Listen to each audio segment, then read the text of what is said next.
नमस्कार। यहाँहरू सबैलाई म कारोबार राष्ट्रिय आर्थिक दैनिकमा स्वागत गर्न चाहन्छु।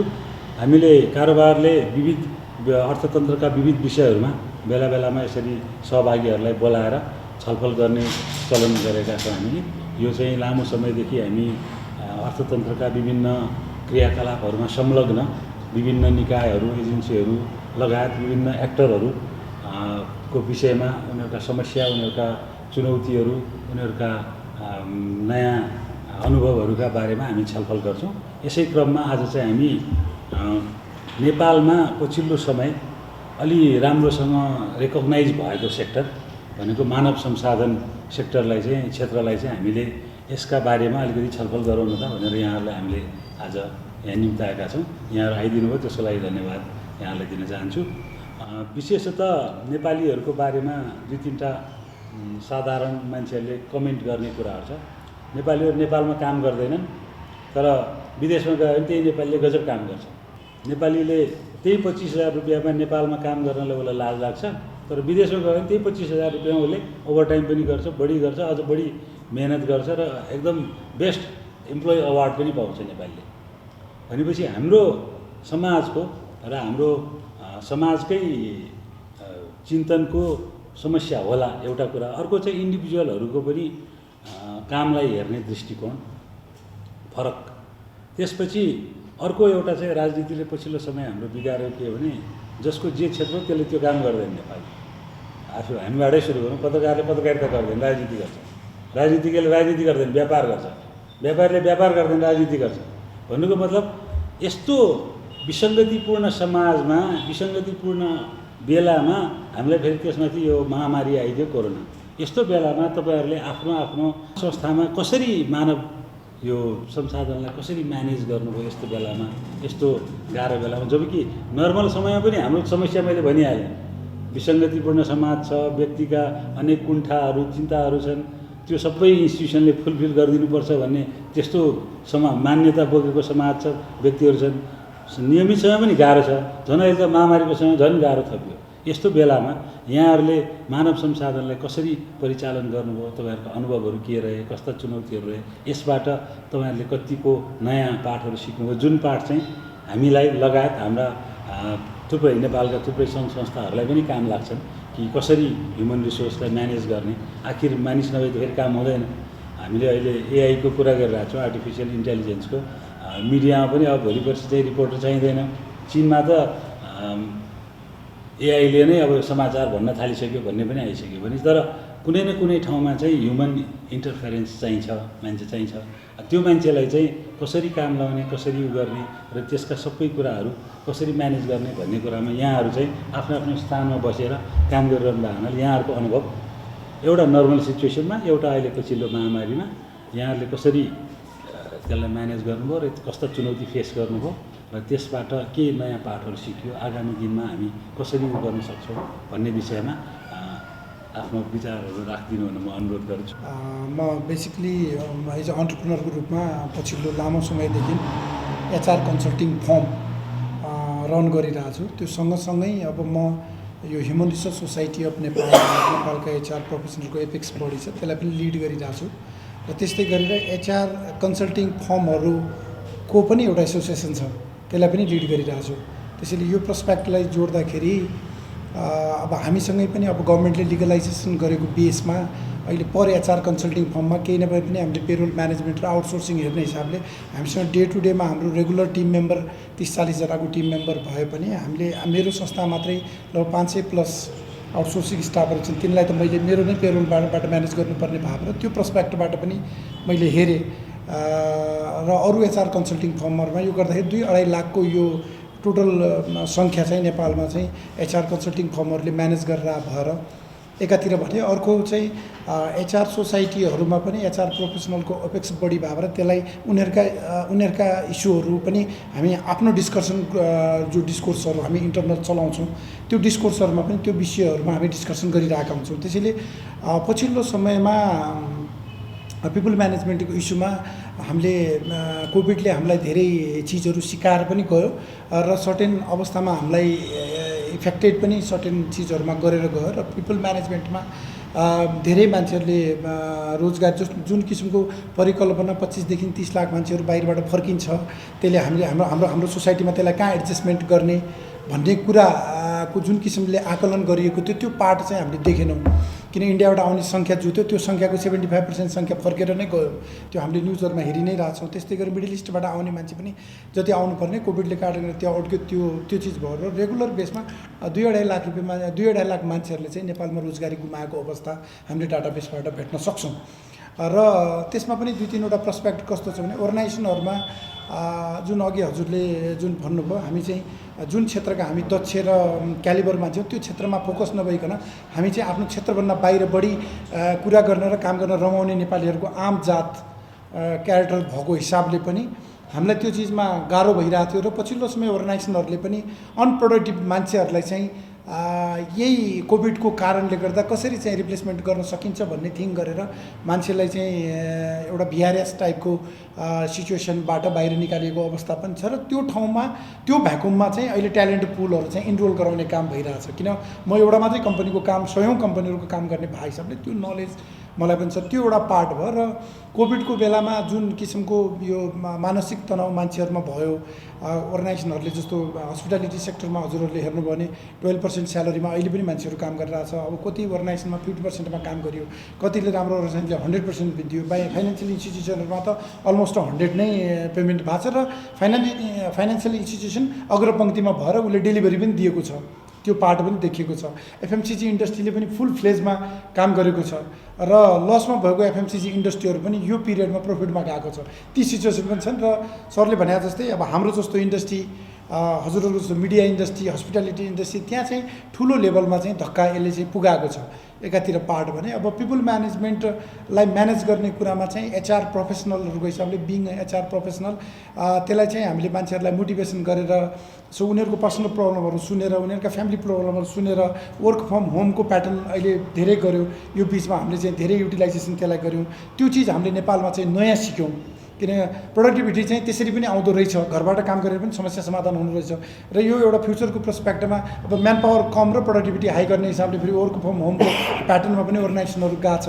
यी सबै पर्सपेक्टिभबाट काम गर्दाखेरि यी चिजहरू हामीले चाहिँ यो गएको कोभिडबाट र अब अपकमिङ यसलाई रनिङ नै भनौँ, रनिङबाट हामीले यी पार्टहरू चाहिँ सिकेका छौँ। र त्यो बेसमा, त्यो आधारमा अपकमिङ डेजहरूमा हामीले चाहिँ एचआर प्रोफेसनलहरूलाई एउटा थलोमा ल्याएर विभिन्न प्रकारका डिस्कोर्सहरू चलाएर यसलाई चाहिँ फ्युचर डेजहरूमा चाहिँ कसरी त्यो पार्टमा चाहिँ इन्क्यासमेन्ट गर्ने र मान्छेको प्रोडक्टिभिटी हाई गराएर लो कस्टमा अर्गनाइजेसनलाई प्रफिट मेकिङ कसरी बनाउने भन्नेतिर अहिले HR as an strategic partner, HR as an business पार्टनरको मोडालिटीमा हामी हिँड्ने प्रयासमा चाहिँ लागिरहेछौँ।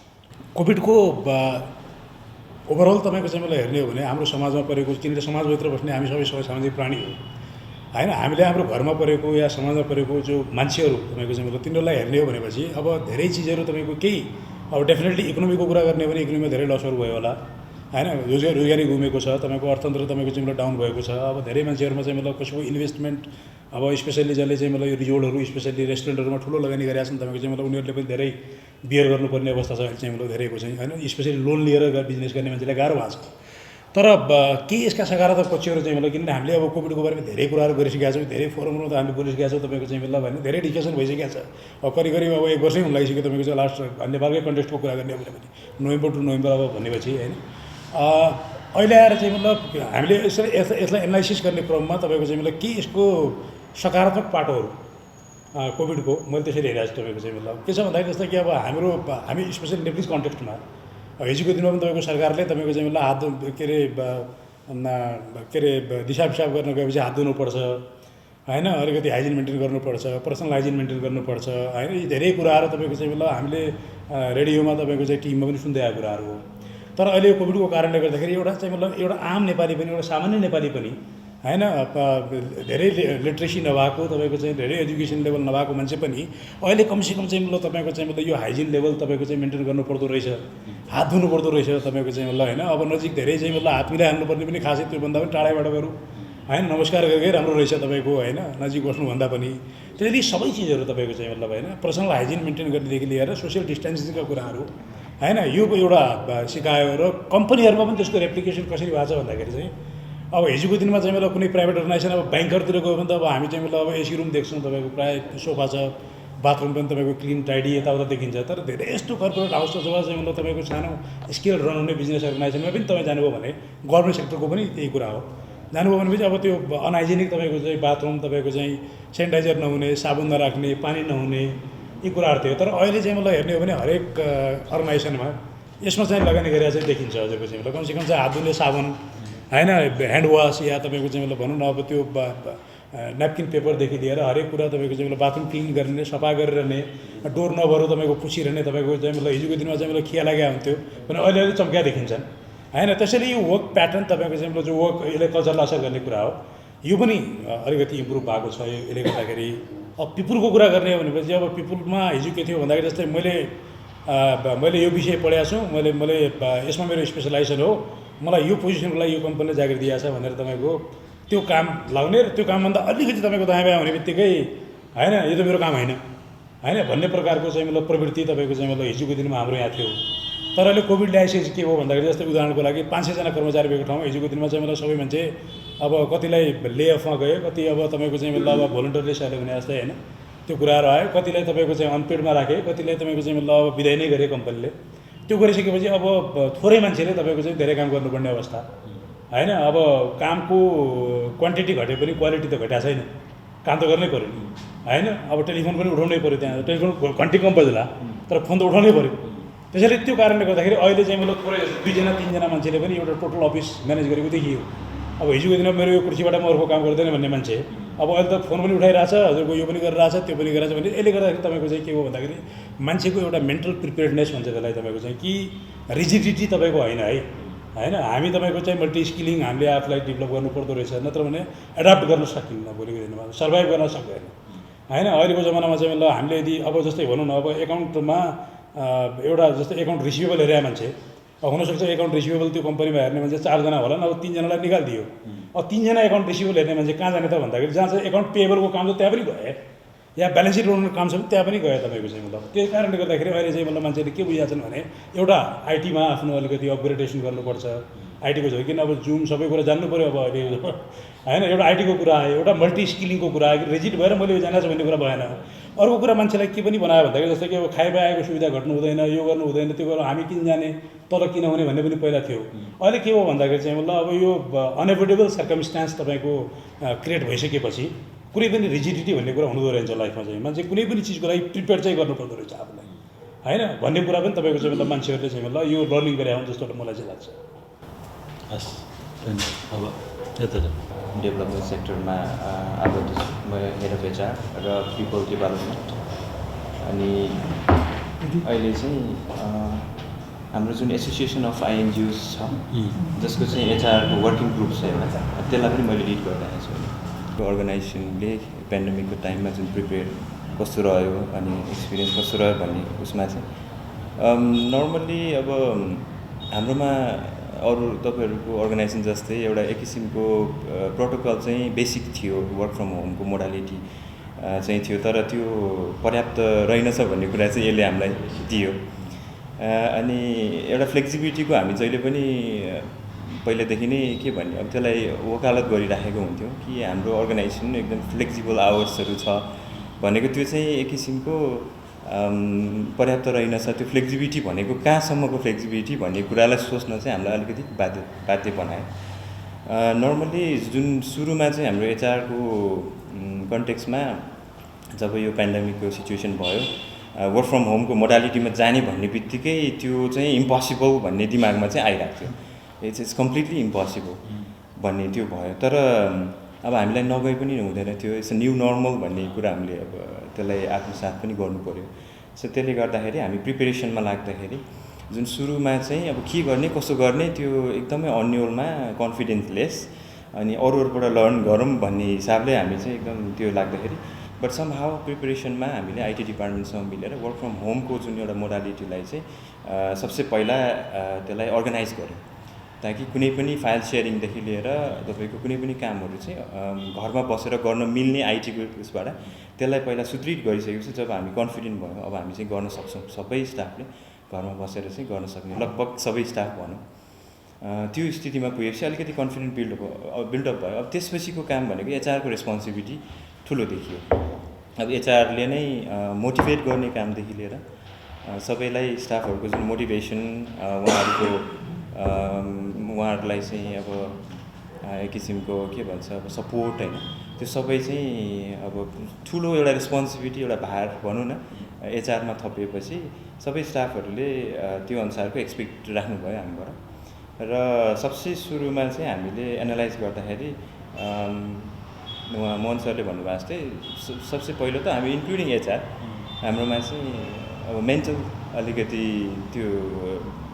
अलिकति इस्युहरू देखिन थाल्यो कि अब धेरै न्युज हेरेपछि आत्तिने, अनि त्यसैको आधारमा चाहिँ अब त्यो न्युजहरू धेरै हेरेको आधारमा कति मान्छेहरू चाहिँ आत्तिएर अब फोन गर्ने एचआरमा, अब मलाई त यस्तो फिल हुन थालेको छ, एकदम त्यो रेस्टलेस फिल हुन्छ, म कामै गर्न कन्सन्ट्रेट गरिरहेको छैन भन्ने जुन चाहिँ एउटा ठुलो एउटा उहाँहरूको पनि भनौँ न एउटा प्रब्लम नै भयो। अब यो सिचुएसनमा एचआरले कसरी काम गर्ने त उहाँहरूसँग, जहाँ चाहिँ हाम्रो उद्देश्य भनेको आफ्नो जुन डेडलाइन जुन मिट गर्नुपर्ने हुन्छ त्यो पनि गर्नुपर्यो, काम पनि उहाँहरूबाट लिनुपर्ने हुन्छ, एट द सेम टाइम आफू पनि त्यही सिचुएसनमा छ र उहाँहरूलाई पनि मोटिभेट गर्नुपर्ने भयो। सो त्यो द्याट वाज अ बिग एउटा च्यालेन्ज, जसलाई चाहिँ हामीले सुरुमा चाहिँ अब यो इस्युलाई सबसे पहिला चाहिँ मेन्टली नै सायद स्ट्रङ बनाउनुपर्छ होला भनेर साइकोसोसियल काउन्सिलिङमा चाहिँ हामीले काम गऱ्यौँ, जसमा चाहिँ हामीले साइकोसोसियल एक्सपर्टहरूलाई लिएर आएर केही सेसनहरू चलायौँ। र एट द सेम टाइम सेसनले पनि कति भएन, किनभने अब त्यो लार्ज ग्रुपमा हजुरको अनलाइन अब त्यो नेटहरू सबै ठाउँमा त्यही पर्याप्त नहुने भएकोले गर्दाखेरि धेरै त्यसको चाहिँ अब्स्ट्याकल हुने भएकोले गर्दा हामीले चाहिँ भिडियोहरू रेकर्ड गऱ्यौँ उहाँहरूलाई। अनि त्यो भिडियोमा चाहिँ 3 थरीको चाहिँ हामीले सपोर्ट मेन्टलमै पनि, जस्तो फर्स्टमा चाहिँ उहाँहरूलाई पहिलो कुरा चाहिँ यो हाम्रो जुन सिचुएसन अवगत गराउनु पऱ्यो, just where we are, what is this, पहिला सुरु त्यो कुरा चाहिँ उहाँहरूलाई थाहा दिनु पऱ्यो।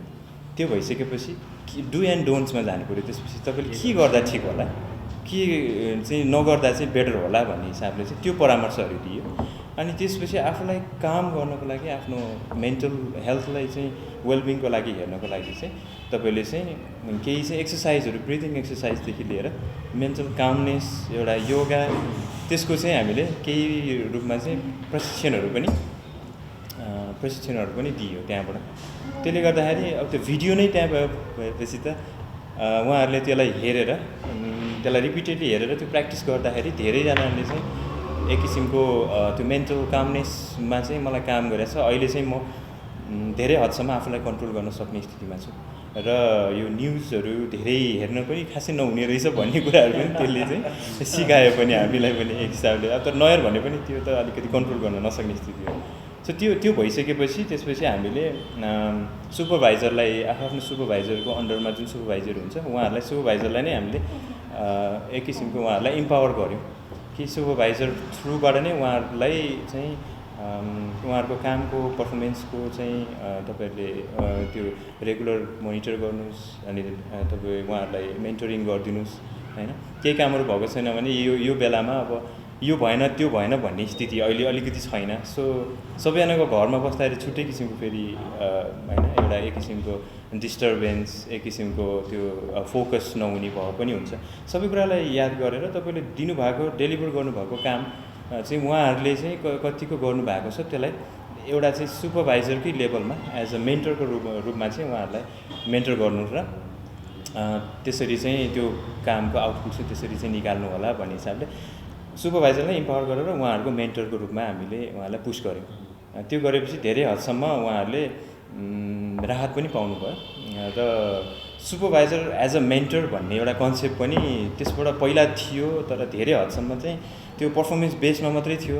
तपाईँको पर्फर्मेन्स क्यालकुलेट गर्दा कहाँ काम गर्नुभयो भन्ने कुरा मात्रै थियो भने अहिले बिहेभियरल रूपमा, साइकोलोजिकल्ली पनि र हरेक कुरामा एज अ फ्रेन्ड पनि कतिलाई अब कोरोनै लाग्यो, त्यो केसमा पनि एचआर भन्दा नि पहिला सुपरभाइजर नै त्यहाँ स्टेप इन भएर उहाँहरूले नै त्यो सपोर्ट चाहिँ उहाँहरूले अफर गर्न थाल्नुभयो, जुन भनेको चाहिँ एक किसिमले हामीले सायद मेन्टरिङको पार्टलाई अगाडि लगेको राम्रै हो जस्तो फिल भयो त्यसपछि। र उहाँहरूले पनि तुरुन्तै अब त्यो सपोर्ट पाउँदाखेरि उहाँहरूलाई अलिकति राहत पनि भयो भने। अनि अर्को पार्टमा चाहिँ यदि कोरोना भयो भने के गर्ने र कोरोना पछि चाहिँ कसरी चाहिँ आफूले त अब लिइहाल्यो सपोर्ट लिइरहेछ भने त्यो सपोर्ट चाहिँ अथवा त्यो लर्निङ चाहिँ अरूहरूलाई कसरी क्यास्केट गर्ने भन्ने कुरामा चाहिँ हामीले एउटा एभ्री फ्राइडे एउटा चाहिँ क्लब भर्चुअल क्लब हामीले गऱ्यौँ जसमा चाहिँ विभिन्न साथीहरूले अब त्यहाँ पार्टिसिपेट भएर अब गाना बजाना आफ्नो जुन उहरू त्यसलाई अनि कसैलाई अब त्यही केही कुराहरू अब त्यहाँ म आफूलाई कस्तो फिल भइरहेछ भन्ने कुरा पनि त्यहाँ सेयर गर्नु मन लाग्छ भने त्यही अनुसारले सेयर गर्ने होइन एटलिस्ट विकमा एकचोटि होइन भने 2 चोटि जस्तो ओपन फोरम थियो जहाँ अब डान्स पनि गर्ने योगा पनि गर्ने सबै कुराहरू भयो कम्पिटिसनहरू पनि गऱ्यौँ हामीले त्यसमा के भन्छ ड्रइङहरू पेन्टिङहरूको कम्पिटिसनहरू यो कविताहरू अब के छ सबै कुराहरू त्यहाँ निकाल्नुहोस् पोख्नुहोस् कोरोना रिलेटेड छ भने कोरोना रिलेटेड होइन भने फ्यामिली नै बसेर पनि त्यसलाई चाहिँ पार्टिसिपेट गर्न मिल्यो कति बच्चाहरूले पनि गर्नुभयो होइन सो त्यसले एक हिसाबले चाहिँ उहाँलाई घरमा बस्दाखेरि पनि हामीले चाहिँ यो 95 फलो गर्नुपर्छ भन्ने कुरालाई चाहिँ त्यसलाई तोड्न खोज्यौँ हामीले उहाँहरूको आफ्नो टाइम हुन्छ फ्यामिलीलाई दिनुपर्ने टाइम हुन्छ त्यसमा पनि हामीले चाहिँ अलिकति उहाँलाई काउन्सिलिङ गरेर उहाँले टाइम पनि फ्यामिलीलाई पनि दियोस् एट द सेम टाइम तपाईँले चाहिँ कामलाई पनि टाइम दिनुहोस् र यसमा चाहिँ अब मैले कामलाई 9 to 5 भनेर चाहिँ कहिले पनि नबस्नु होला त्यस्तो परिहाल्यो भने तपाईँलाई कहिलेकाहीँ अप्ठ्यारो भएछ भने लिभ लिनुहोस् रेस्ट गर्नुहोस् त्यस्तो पनि त्यो पनि भयो सो बेसिकली अब सबसे ठुलो एउटा लेसन चाहिँ हाम्रो एचआरमा जहिले पनि हामी एउटा बााउन्डेरीलाई चाहिँ अफिस आवर भनेर डिफाइन गर्ने जुन छ त्यो तोडियो जुन 9 to 5 म अफिसमा छु भनेपछि काम गरिरहेछ भने म घरमा छु भनेको मतलब अब म फ्री छैन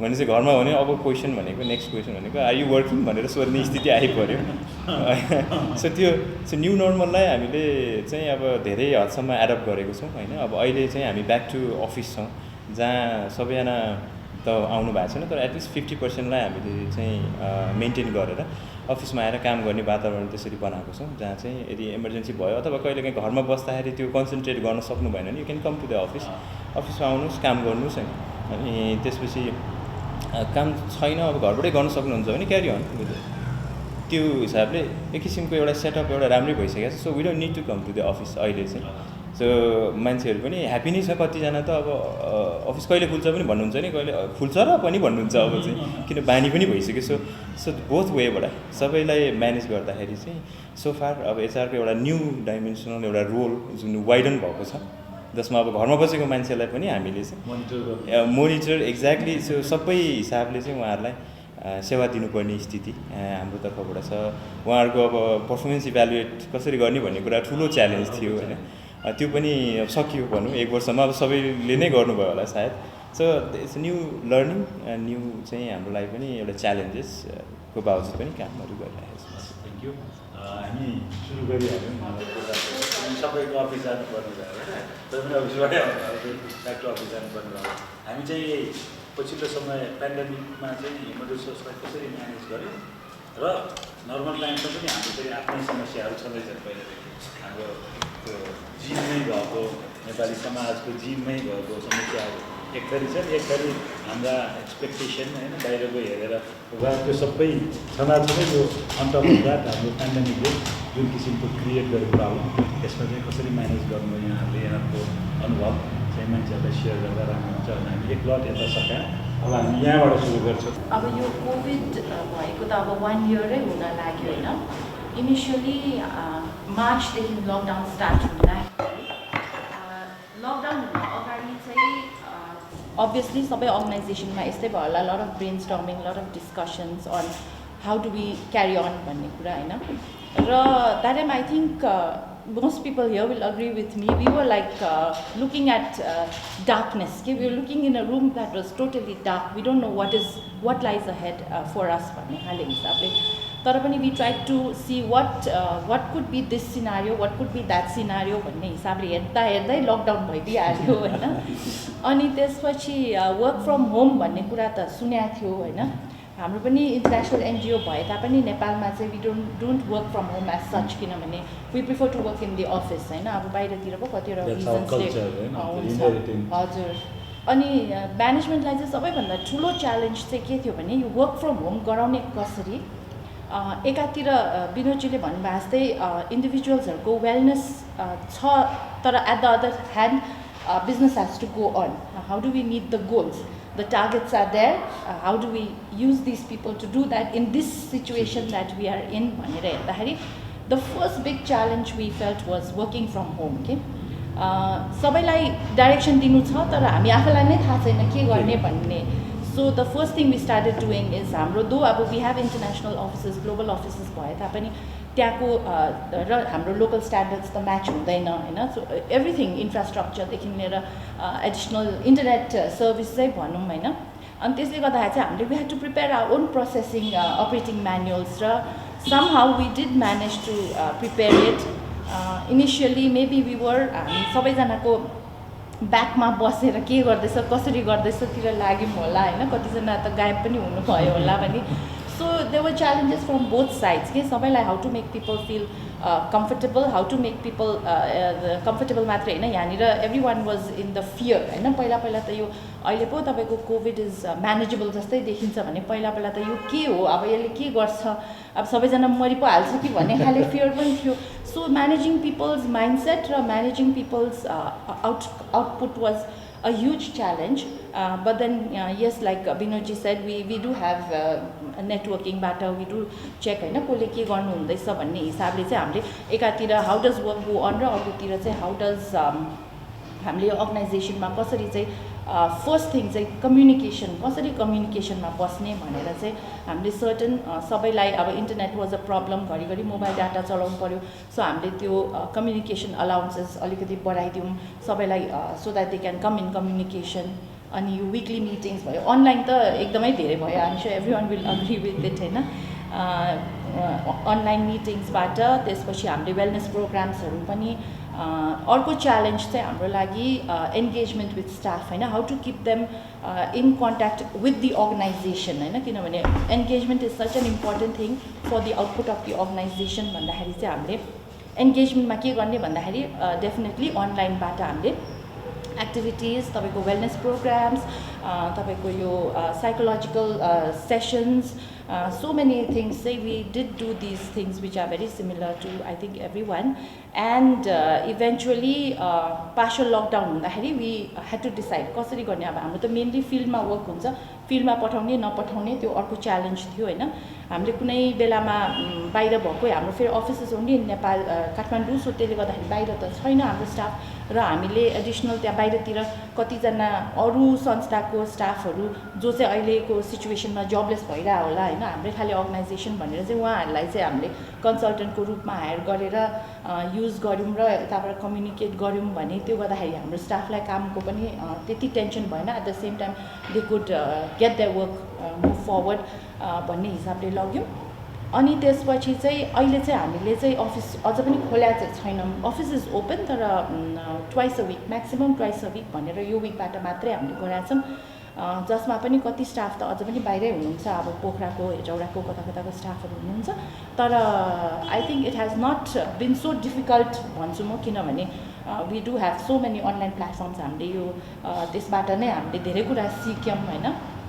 र more than calling it a difficult year, I always say this was a great year. किनभने to be carrying on like this in such a challenging situation is actually a great year भन्छु के. because I think we did everyone did things in very innovative ways. र त्यस्तै गरी वाटरएडमा पनि अहिले हामी the one important thing we always tell people is we will not force them to come to the office if they are not comfortable भन्दाखेरि I think आज पनि we have around more than 50% staff at the office. तर at the same time we do make sure that they do feel comfortable to be at the office. Safety measures we use गरेर. So generally whatever Binodji has said, it's almost त्यस्तै गरी हामीले move गरिरहेछौँ. Nothing too different to add. सही कुरा गर्नु. It's just give us to try our limits. हामी कतिसम्म होइन काम गर्न सक्छौँ अथवा कतिसम्म हार खाँदैन मानव जातिले भन्ने कुराको एउटा परीक्षण पनि भयो. हामी पनि सबैजना साथीहरूलाई अफिस आउन भनिसकेका छैनौँ. अझ केही साथीहरू हामी घरबाटै काम गरेर गएको छ. केही धेरै साथीहरू त आउनु थाल्नु. अब केही आउनु सबैको मरो सबै. Last 1 year it's been really challenging in terms of dealing with people mindset र अर्गनाइजेसनको प्रिपेयर्डनेस. हामीले चाहिँ we don't have option to close our branch. त्यो अत्यावश्यक सेवा भावनाले हामीले खोल्नै पर्थ्यो र त्यो खोल्दाखेरि चाहिँ कसले काउन्टर चलाउने. सो भन्ने कुराहरू नै पनि एकदमै च्यालेन्जिङ थियो। तर जब चाइनामा कोभिड देखिएर त्यसको इम्प्याक्टहरू चाहिँ मेजर गरेपछि हामीले चाहिँ यो कोभिडको इम्प्याक्ट चाइनामा मात्रै होला त्यस्तो यति नजाला भन्ने सोच्दै पनि हामीले त्यतिखेरै हाम्रो चाहिँ म्यानेजमेन्टमा एउटा कोभिड म्यानेजमेन्ट कमिटी भनेर हामीले चाहिँ यसको लागि committee just in case covid भयो भने के गर्ने भनेर हामी चाहिँ त्यो मार्चमा लकडाउन भयो हामीले त्यो डिसेम्बर और जनवरी फर्स्ट विकमै हामीले एउटा कमिटी बनाएर चाहिँ हामी कसरी गर्ने त हाम्रो के चिजहरू चाहिँ हामीले कि डिपार्टमेन्टहरू छ जस्तै भनौँ न आइटी डेली त्यो अपरेट गर्नु पऱ्यो, ट्रेजरीले डेली फरेन एक्सचेन्ज डिलहरू गर्नु पऱ्यो र हामीले त्यो लकडाउनभन्दा अगाडि नै हामीले चाहिँ त्यसको प्रिपेयरनेस गरिसकेका थियौँ। हामीसँग वर्क फ्रम होमको फेसिलिटी थिएन पहिला, तर कहाँसम्म जान सक्छ वी नेभर न्यू यो यसरी जाला यत्रो मान्छे इन्फेक्ट होला भनेर हामीले इम्प्याक्ट चाहिँ योभन्दा अलिक लेस सिभियर नै हुन्छ। तर पनि जस्ट इन केस अब हामीले एज अ बिजनेस कन्टिन्युटीको प्लानको लागि हामीले धेरै कुराको बिजनेस कन्टिन्युटी प्लान बनाएको थियो। यस्तो पेन्डेमिकको बिजनेस कन्टिन्युटी प्लान थिएन हामीसँग होइन। र यो यसको लागि बिजनेस कन्टिन्युटी के हुनसक्छ भने it's beyond our scope. Imagination यो लकडाउन फर मोर होइन 120 दिन होला भन्ने त सोचेको पनि थिएन होइन। सो र सँगसँगै फेरि हामीले ब्याङ्कको सेवा पनि दिनुपर्ने थियो कस्टमरको। सो एकदमै सुरुमा हामीले त्यो हुने बित्तिकै कोभिडको इफेक्ट नेपालमा त्यति आइसकेकै थिएन। So we have a town hall meeting with CEO र सिइओले चाहिँ के भन्नु भने कोभिड होला नेपालमा आउला, कुनै दिन आउला, त्यो चाइनामा जे वुहानमा जे भएको छ त्यो नेपालमा पनि होला, काठमाडौँमा पनि होला, ब्रान्चेसमा पनि होला, तर कसैले पनि आदिनु पर्दैन। And I would not let any one to die from COVID. ब्याङ्कले जे गर्नुपर्छ मान्छे बचाउनको लागि हामी गर्छौँ। So that was the first assurance given by the CEO in town hall होइन। सो र त्यो त्यतिखेर मान्छेको जुन स्टेट अफ माइन्ड थियो त्यसलाई चाहिँ त्यो सिइओको एउटा त्यो मेसेजले पनि मान्छेलाई धेरै मोटिभेट गर्यो कि। र अब त्यसपछि जब अलिकति देखिन थाल्यो र मान्छेहरू अब अनि अब अल अफ सडन अनि त्यसपछि हामीले वी स्टार्टेड अब त्यो अलिकति as a precautionary measure head अफिसहरूमा अथवा सिनियर म्यानेजमेन्ट पनि हाम्रो त्योलाई हामीले अल्टरनेट गऱ्यौँ। किनभने एउटा ग्रुप जस्ट कोही इन्फेक्ट भइहाल्यो भने पनि होइन अर्को ग्रुपले चाहिँ अफेक्ट नपरोस् भनेर। So we started alternate working thrice in a day र ब्रान्चेसहरूमा पनि टु द एक्सटेन्ट पोसिबल 3 दिनमा त्यो खोल्ने भन्ने हिसाबले 3 दिन आउने हप्तामा अल्टरनेट गर्ने हिसाबले रिड्युस स्केलमा ट्रान्जेक्सनहरूलाई स्टार्टेड। कुनै ब्रान्चमा त्यो पोसिबल नै थिएन किनभने they are operating with 5 man power मात्रै पनि सानो ब्रान्चेसहरू छ जसमा आदि गर्न सक्दैन होइन, 2 जना मात्रै आएर हुँदैन। सो देयर उनीहरू सबै गर्नु पऱ्यो। तर मान्छेमा फियर फ्याक्टर वाज भेरी त्यो छ नि साइकोलोजिकल फियर चाहिँ त्यो के हो कसो हो भन्ने थिएन। अनि र कसैलाई टोलमै कोभिड देख्यो भने मेरो टोलमा कोभिड छ भन्ने हिसाबले थियो।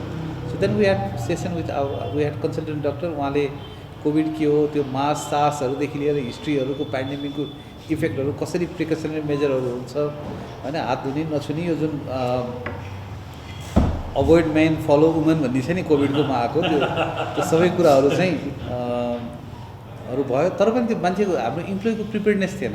देन वी स्टार्टेड एचआरले हामीले के गर्यो भने अब त्यसपछि now the things started with हाम्रो फर्स्ट केस अपियर इन पूर्वमा इटरीमा देखियो। सो इटरीमा पहिला इन्फेक्सन हुने बित्तिकै and then staff were in very terrible state of mind होइन। त्यो अब के गर्ने, घर जाने नजाने, कहाँ जाने, घरमा गयो भने अरूलाई सर्छ, किनभने केही पनि थाहा थिएन नि त्यसो, हामीलाई एक्सपिरियन्स नै थिएन। र त्योभन्दा हामीले लकिली हामीले के थियो भनेदेखि अब मान्छेहरू हामीले भइहाल्यो भने के गर्ने भने वी ब्रेन स्ट्रम र हामीले वी ह्याड डेली हेल्थ क्वेसनर भनेर हामीले चाहिँ लन्च गरेको थियो। सो बिहान 8 बजे हरेक स्टाफलाई इमेलमा जान्थ्यो।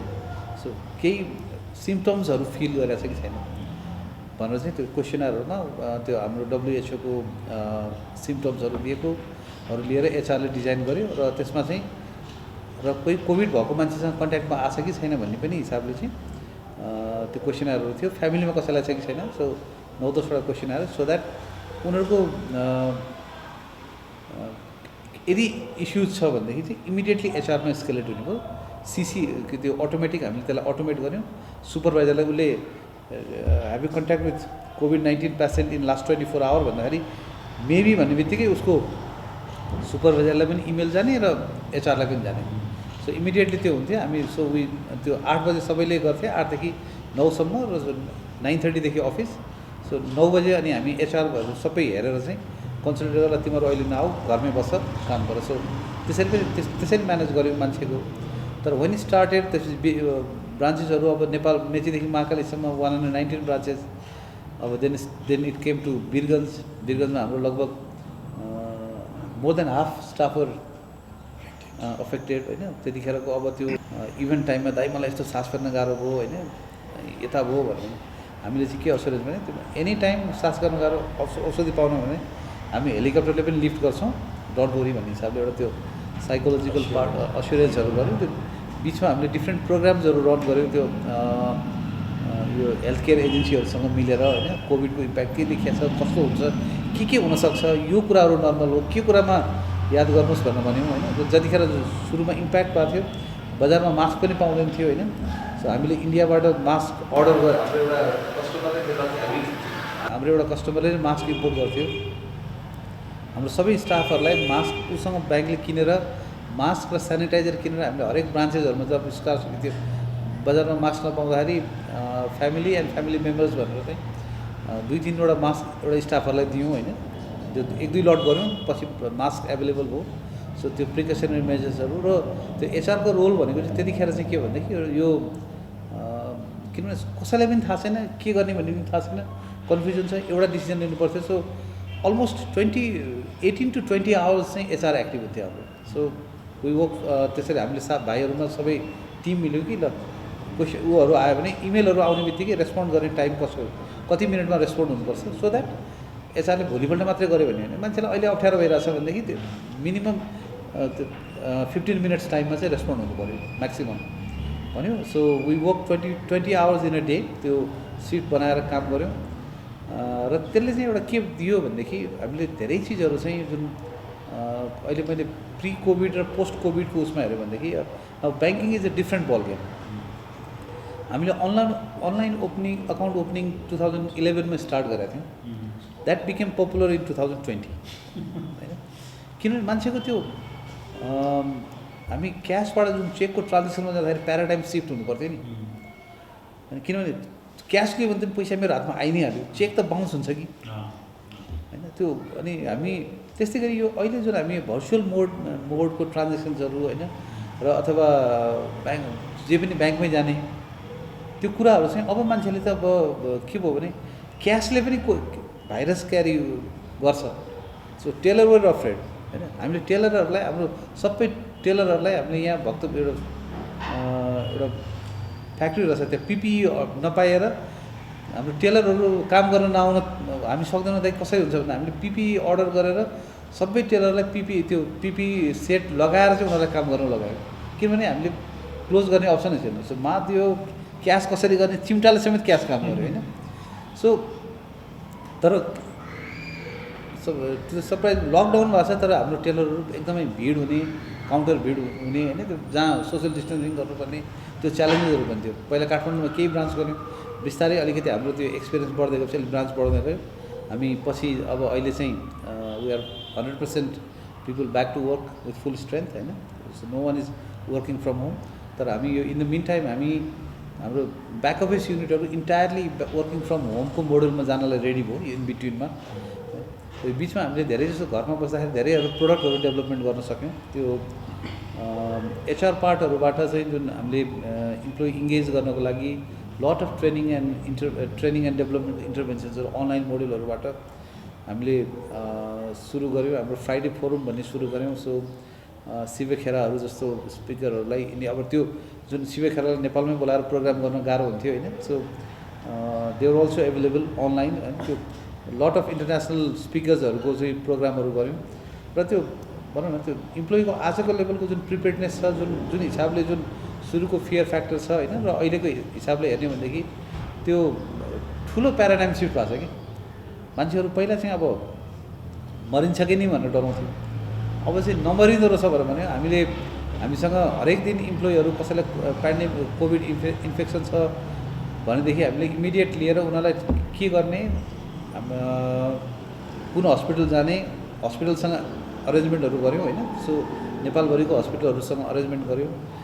काठमाडौँमा अलिकति डेरा लिएर बस्नेहरूलाई जसलाई इन्फेक्ट भयो भने डेरावालाले निकाल्ने सिचुएसनहरू थियो।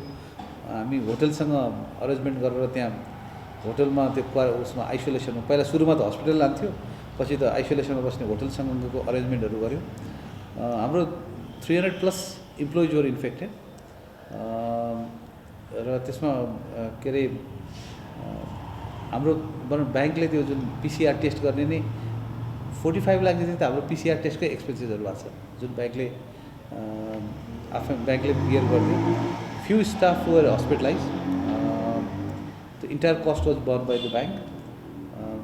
र अर्को चाहिँ त्यसले पनि एउटा इम्प्लोइलाई एउटा कन्फिडेन्स के दियो भनेदेखि म ब्याङ्कको काम गर्दाखेरि चाहिँ, किनभने फ्रन्टमा काम गर्दा त you never know when you come with contact with the covid positive patient right. अब त्यो थ्रेड थियो। हाम्रो ब्रान्चहरू फ्रिक्वेन्टली बन्द भयो। हामी कहिले कुन ब्रान्च बन्द, कहिले कुन ब्रान्च बन्द, 8 जना 10 जना एउटै ब्रान्चमा भइदिनेहरूको इस्युजहरू पनि थियो। सो अब कसरी चलाउने त ब्रान्च म्यानेजरलाई थाहा छैन। सो HR स्टेप इन भएर चाहिँ ल कसरी गर्ने, मान्छेहरू कहाँबाट, कुनैमा 3टा ब्रान्च स्टाफ छ, कुनैमा 2टा स्टाफ मात्रै कोभिड नेगेटिभ भएको छ। सो 2टालाई मर्ज गरेर एउटा अर्को 3rd ब्रान्च चलाउने होइन। सो र त्यो ठुलो एक्सपिरियन्स भयो न, त्यो लाइफ टाइम एक्सपिरियन्स नै जस्तो लाग्छ। र इन टर्म्स अफ हामी जुन हिसाबले हाम्रो डिजिटल ट्रान्सफर्मेसनको लागि चाहिँ विस टु डिजिटल ट्रान्सफर्मेसन थियो। सो अब यो मस्ट हेभ डिजिटल ट्रान्सफर्मेसन भयो कि या। सो अब हामीले मात्रै डिजिटल ट्रान्सफर्मेसन गरेर हुँदैन थियो, कस्टमरको पार्टमा पनि रेडी हुनुपर्थ्यो नि। सो अब अहिले चाहिँ के भयो भने हामी सबै एउटै बोर्डमा भयौँ र सबै चाहिँ अब यो फिजिकलभन्दा होइन अब यो अरू मोडमा जानको प्रिपेयर्डनेस भयो कि। र अर्को हाम्रो डिजिटल ट्रान्सफर्मेसनमा रेगुलेटरको पनि अलिकति दे वर भेरी कन्जर्भेटिभ। हाम्रो कतिवटा अनलाइन इन्टरनेट ब्याङ्किङ यतिभन्दा गर्न नपाउने होइन, यो के अरे ई-सेवाबाट वालेटबाट यति ट्रान्सफर गर्न नपाउने, कार्डको रेस्ट्रिक्सनहरू थियो। उहाँहरूले पनि बुझ्नुभयो होइन। र अर्को हाम्रो चाहिँ के थियो भने हामी फेरि वर्किङ फ्रम होम गर्दा हाम्रो सब मेजर थ्रेट भनेको चाहिँ is our CBS core banking system. हाम्रो स्विफ्टहरू छ होइन, जहाँ चाहिँ धेरै त्यो अननेसेसरी ट्राफिकहरू, त्यो फिसिङहरू आउनु सक्ने छ। त्यसको सेक्युरिटीमा पनि हामीले गर्नु पऱ्यो। इम्प्लोइको हेल्थ एन्ड सेफ्टीमा पनि अलिकति खर्च गर्नु पऱ्यो, वेलनेसको लागि पनि खर्च गर्नु पऱ्यो। ब्याङ्कको खर्च चाहिँ इम्प्लोइमा इन्भेस्टमेन्टमा बढ्यो र इम्प्लोइलाई पनि ब्याङ्कले हेरेको छ भन्ने खालको फिल भएपछि then we are back to normal. So it was new normal. अब अहिले त हेर्दाखेरि चाहिँ old normal with mask and sanitiser जस्तो लाग्छ अब त विथ भ्याक्सिन। सो भ्याक्सिन नै र अनफर्चुनेटली त्यो अत्यावश्यक सेवा भनेर कोभिड लाग्दा पनि ब्याङ्क चाहिँ बन्द भएन। तर भ्याक्सिन दिनेमा चाहिँ ब्याङ्करहरू परेको छैन, प्रायोरिटीमा परेको छैन। ब्याङ्कर चाहिँ one of the largest infected sector was banking. या अब अहिले फ्रन्ट लाइनमै थियो। यहाँले भन्नुभयो नि कि यो HR सेक्टर भनेको एकदमै मुभिङ छ विगत 10 वर्षदेखि, र द्याट इज हाउ अल्सो एउटा चाम आयो कि एकचोटि कुराकानी गरौँ जुन भन्नुभयो भने मलाई पनि त्यस्तै लाग्छ वास्तवमै। र यो किन भयो होला भनेर यसो सोच्दाखेरि चाहिँ कस्तो लाग्छ भन्दाखेरि पहिला चाहिँ जति बेला मैले यो सुरु गरेँ नि, यो प्रोफेसनमा आएँ नि, त्यति बेला चाहिँ HR भनेको यस्तो खालको अन्डरस्ट्यान्डिङ हुन्थ्यो कि कुनै पनि प्रब्लम हुन्छ नि, इस्युजहरू हुन्छ, specially with human resources, employee स्टाफहरूसँग युनियनको प्रब्लमहरू होइन, त्यो सबै समय थियो नि। त्यो हुँदा बित्तिकै HR पनि गइहाल्यो अनि HR had to handle only those factors के त्यहाँनिर अरू एस्पेक्टै थिएन HR को। स्पेसली म अझ म्यानुफ्याक्चरिङ सेक्टरमा बढी मेरो डोमेन त्यहाँ रहेको भएर मलाई चाहिँ त्यो खास फिल हुन्छ कि। अनि त्यो एकदमै कन्फाइन्ड लाग्थ्यो आफूलाई पनि। तर जति म काम गर्दै आएँ मलाई अब गएर फिल हुन्छ कि HR भनेको कति इम्पोर्टेन्ट हो त। Why we say HR as a business strategic partner भन्दाखेरि बल्ल गएर फिल हुनसक्छ कि भनौँ, मतलब यति ठुलो र भास्ट छ, यति इम्पोर्टेन्ट छ HR। र जस्तै हामी कुराकानी गऱ्यौँ, ह्युमन रिसोर्सेस अथवा स्टाफ इम्प्लोइ भनेको इन्डिस्पेन्सेबल कुरा हो जसको कुनै विकल्पै छैन। जसरी भने हामीलाई ह्यान्डल गर्नै पर्छ ह्युमन रिसोर्सेसहरू भनेको।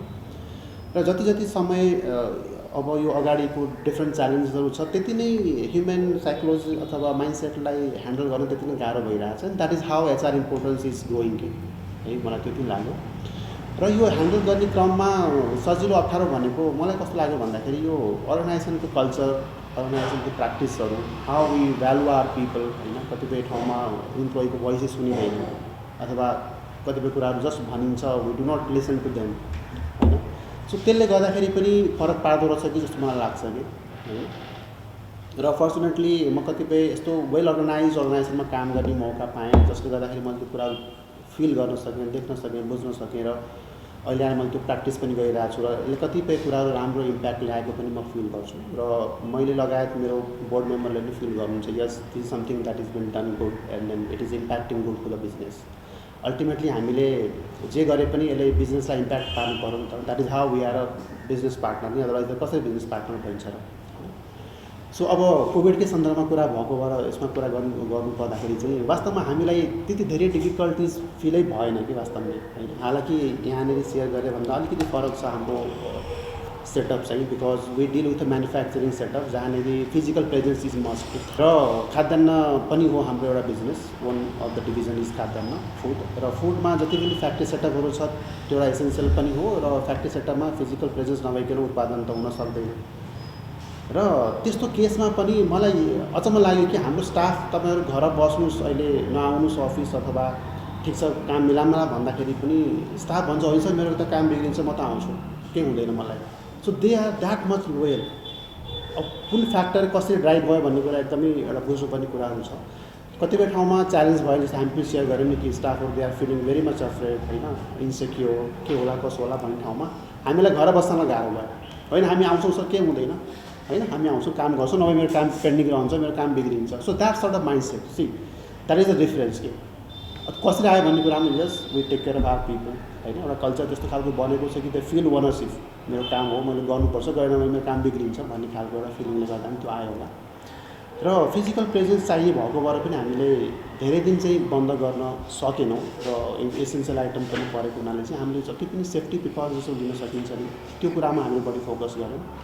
सुरुबाटै हामीले एउटा यो कोभिड क्राइसिस टिम भनेरै नेम गरेका थियौँ, including board member. We had a very good large number of team around 11 जनाको हामीले एउटा फर्म गरेका थियौँ र त्यो टिमले एकदमै एक्टिभ भएर नेपालभरि डिफ्रेन्ट डिपो होस्, फ्याक्ट्री होस्, कुनै रिजनल अफिसहरू होस्, कर्पोरेट अफिसहरू होस्, त्यहाँको सबै मान्छेसँग टचमा रहेर के गर्नुपर्छ, कसरी गर्ने, कस्तो भइरहेछ भन्ने खालको एकदमै रिगरियस प्रिपरेसनमा चाहिँ हामीले फ्याक्ट्री सेटअपहरू पनि रन गर्न सक्यौँ। जहाँनिर सेफ्टी प्रिकसन्सको लागि धेरै अवेरनेस प्रोग्रामहरू गऱ्यौँ, कतिपय ठाउँमा प्याम्पलेटिङ गऱ्यौँ, कतिपय ठाउँमा ओपन चौरमा बसेर पनि हामीले अवेरनेसहरू गरायौँ।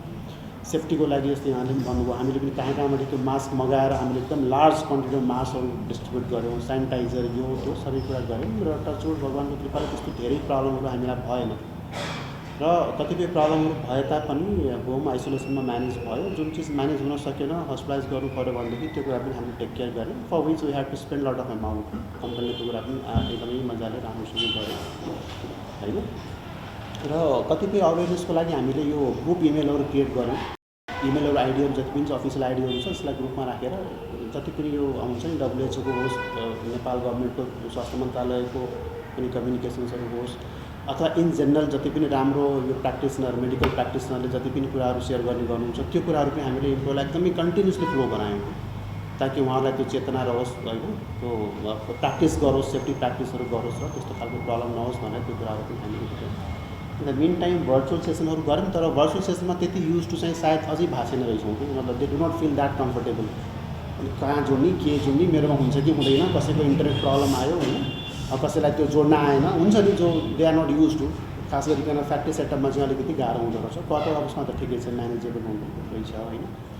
अब त्यस्तो केसमा चाहिँ हामीले त्यही प्याम्पलेटिङ्सहरू गर्ने बाँड्ने कुराहरू चाहिँ गऱ्यौँ र भर्चुअल सेसनहरू पनि गऱ्यौँ र अघि हामी भने जस्तै यो सबैले राम्रो लेसन्स चाहिँ हामी अलिकति सांस्कारिक अलिकति डिसिप्लिन पनि भएको छौँ कि जस्तो लाग्छ कि, किनभनेदेखि कतिपय कुराहरू गर्नै पनि छ नि, अब त्यसको लागि कुनै अप्सनै छैन कि ल जसरी हुन्छ भन्न सक्दैनौँ नि, बिकज हामीलाई थाहा छ ब्याक अफ द माइन्ड म कति सेफ्टी हुनुपर्छ, म भएन भने मेरो सर्कल, मेरो परिवार, मेरो सबैलाई यसले असर पार्न सक्छ भन्ने हिसाबले पनि होला होइन। We have become so much of discipline, अलिकति संस्कारिक पनि भएका छौँ होइन। पहिलाको जस्तो क्याजुअल एटिट्युड छैन, अप्रोच छैन, भेटघाट गर्दा नि उही कन्फाइन्ड होइन, लिमिटेड उसमा मात्र एक्सेस हुन्छौँ नि र आउटिङ्सहरू छैन, यो छैन त्यो छैन। समहाउ त्यसको नेगेटिभ इम्प्याक्ट पनि होला तर कतिपय ठाउँमा अलिकति डिसिप्लिन हो कि जस्तो पनि लाग्छ मलाई चाहिँ होइन। सो त्यो हिसाबमा त्यति धेरै गाह्रो भएको चाहिँ होइन, अब त अलमोस्ट नर्मलमै आइसकेका छौँ, त्यस्तो एकदमै प्रब्लमहरू छैन र हामी फिजिकल प्रेजेन्स पनि अब हुन थालेका छौँ अफिसमा, राम्रै सङ्ख्यामा प्रेजेन्स छ।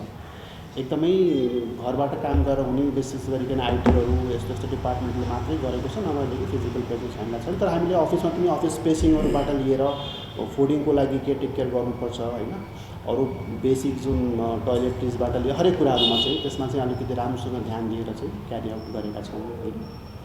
र अब अर्को कुरा यो एचआर एज अ होल जुन कन्सेप्ट हो त्यसलाई अझ पनि स्ट्रेन्थेन गर्नको लागि जुन तरिकाको यो इम्पोर्टेन्सहरू छ, सायद त्यसमा हामी जस्तो एचआर प्र्याक्टिसनरले अलिकति प्रपर एडभोकेसी गर्नुपर्ने हो कि जस्तो चाहिँ लाग्छ। किनभने कतिपय ठाउँमा just for the sake of HR हुनुपर्छ भन्ने मात्रै मान्यता छ, तर एचआरको इम्पोर्टेन्स किन त, एचआर किन चाहियो अथवा एचआरले के गर्नुपर्ने हो होइन। र एचआरको कुनै कुराको लजिक आउँछ, कुनै पोइन्ट आउँछ, कुनै सजेसन आउँछ भने त्यसलाई कसरी टेकअप गर्ने हो भन्ने कुरा चाहिँ अझै पनि कतिपय ठाउँमा छैन कि जस्तो फिल हुन्छ। हामी पनि डिफ्रेन्ट कम्पनीहरूमा डिफ्रेन्ट सर्कलमा इन्टरेक्ट गर्दाखेरि त्यसलाई फिलिङ अलिकति आउँछ। सायद त्यसको लागि एक त डाइरेक्टली जो बोर्डमा हुनुहुन्छ अथवा इन्भेस्टर हो अथवा सिनियर लेभलमा हुनुहुन्छ उहाँले पनि बुझ्नु पऱ्यो, र कतिपय कुराहरू एज एन प्र्याक्टिसनर हामीले पनि त्यो कुराको एडभोकेसी एकदमै न्युट्रल फिलिङमा गरिदिनुपर्छ जस्तो चाहिँ मलाई लाग्छ। सो द्याट जुन इम्पोर्टेन्ट हो एचआरको त्यो इम्पोर्टेन्ट होस् र त्यसले राम्रो प्रोडक्टिभिटीमा भ्यालु एड गरोस् भन्ने चाहिँ मलाई लाग्छ।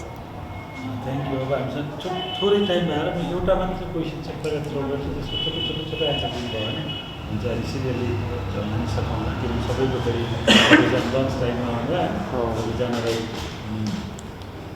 हाम्रो नेपालीहरूको प्रोडक्टिभिटी चाहिँ अलमोस्ट नेगेटिभ छ अहिले जेनरली हेर्ने हो भने। किनभने अहिले लेटेस्ट रिपोर्ट चाहिँ आएको छैन, तर पछिल्लो रिपोर्ट चाहिँ नेपालीहरूको प्रोडक्टिभिटी चाहिँ नेगेटिभ छ खासमा नेपालीहरू। मैले सुरुमै भने सुरुमै भने नेपालीहरू काम नगर्ने अल्छी अथवा बेइमान बदमास जाति नै हो। संसारमा जहाँ गएका छन् त्यहाँ झन्डा गाडेका छन् होइन। अस्ति पाकिस्तानमा K2मा झन्डा गाडे मात्रै होइन, काम गरेर पनि कुलचन्द्र गौतमहरूदेखि लिएर होइन 100 जहाँ जहाँ युएन एजेन्सीहरूमा हाम्रो सरू दिदी हुनुहुन्थ्यो पहिला होइन, युएनमा जहाँ जानुभएको छ सबैले एकदम झन्डा गाड्नु। भनेपछि नेपाली जाति चाहिँ स्वाभाविक रूपमा स्वभावतः बदमास काम नगर्ने अल्छी होइन, इमान्दार भनेर चिनिएको बहादुर जाति हो। तर हाम्रो प्रोडक्टिभिटी चाहिँ पछिल्लो समयमा नेगेटिभ। नेपालको विकास पनि हुँदैन, उसलाई दोष दियो उसले उसलाई दोष दियो, आनन्द होइन, त्यो पासिङ द बल होइन, मजाले सजिलो छ एकदम आनन्द। प्रोडक्टिभिटी इन्क्रिज गराउनलाई एचआरको रोल के? ठ्याक्कै छोटोमा प्रोडक्टिभिटी इन्क्रिज गराउन, इम्प्लोइहरूको प्रोडक्टिभिटी इन्क्रिज गराउनमा एचआरको रोल के, कसरी गराउन सक्छ? छोटो। मलाई के लाग्छ भन्नुहुन्छ भने चाहिँ प्रोडक्टिभिटीको डाइरेक्ट तपाईँको चाहिँ त्यो कोरिलेसन भनेको मान्छे कतिको इन्गेज छ भन्ने कुरा चाहिँ इम्पोर्टेन्ट हो कि। त्यो मान्छेको इन्गेजमेन्ट लेभल मेजर गर्छ नि आजकल एचआरमा होइन।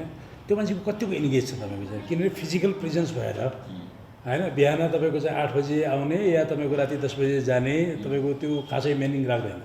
कति कम्पनी हामीले हेरेका छौँ तपाईँको चाहिँ मतलब कहाँ कस्तो कल्चर छ भन्दाखेरि चाहिँ जो ढिलासम्म बस्यो ऊ चाहिँ लोयल कर्मचारी, राम्रो मान्छे तपाईँको चाहिँ मतलब होइन, इमान्दार मान्छे, तपाईँको मेहनती मान्छे भनेर भन्ने। तर एउटा मान्छे होला जस्तो इक्जाम्पल लागि 9 बजे आउने टक्क 5 बजे जाने, अब उसको पर्फर्मेन्स तपाईँले हेर्नु भने 200% बढी होला। एउटा मान्छे होला जो बिहान 7 बजे आउँछ, तर शनिबार पनि आउँछ, राति 10 बजीसम्म बस्छ, अब उसको चाहिँ 25% मात्रै छ रिजल्ट।